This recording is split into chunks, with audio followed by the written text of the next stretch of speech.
Bonsoir, les informations. Au tribunal ce matin, Julius 4 a été reconnu coupable du meurtre de Hubert Delcy survenu à Béolière le mois dernier. Également, Yannick Bonne, Alison Labiche et Amida Moustache ont été inculpés pour complot de trafic de drogue, possession de drogue et intention de trafic.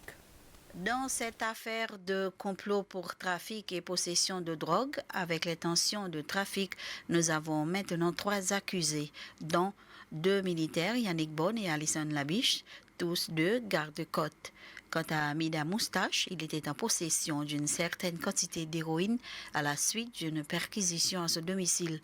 2 accusés ont été remis en liberté sous caution avec obligation de remettre leur passeport à la police, tandis que Yannick Bonne reste en détention provisoire jusqu'au lundi prochain. Dans le procès du meurtre à Béolière, la culpabilité de Julius 4 a été établie, mais il demande une aide juridique. Enfin, dans le cas de complot d'explosion du service station de Grand-Anse, les accusés, Jimmy Azemia et Andrew Estral, restent en détention et comparaîtront le 5 juin à la demande de l'avocat d'Andrew Estral, Joël Camille.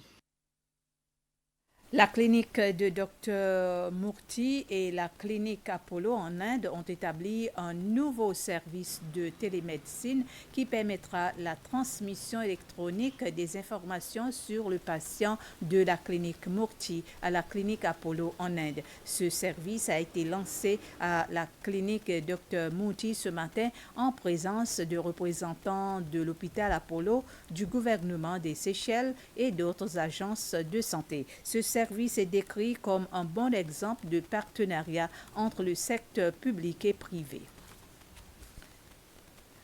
La Commission de maladies transmissibles et des droits à la santé reproductive et sexuelle à l'Assemblée nationale et ses partenaires ont assez bien entrepris un projet de forum des parlementaires femmes de la SADC. Ce projet de gouvernement a été mis en marche pendant 4 ans depuis 2019. Ce projet étant arrivé à sa fin, le comité a rencontré ses partenaires pendant une demi-journée pour évaluer la réalisation de ce projet et réfléchir sur la prochaine étape. La rencontre qui s'est déroulée à l'hôtel Savoy ce matin s'est concentrée davantage sur la situation du VIH-Sida. Rosie Wistoke est la présidente de cette commission. La Fondation Macarios a déclaré être dans un grand deuil à la suite de la mort d'un des plus vieux membres de son conseil d'administration, l'archevêque émérite Fren Chang-him.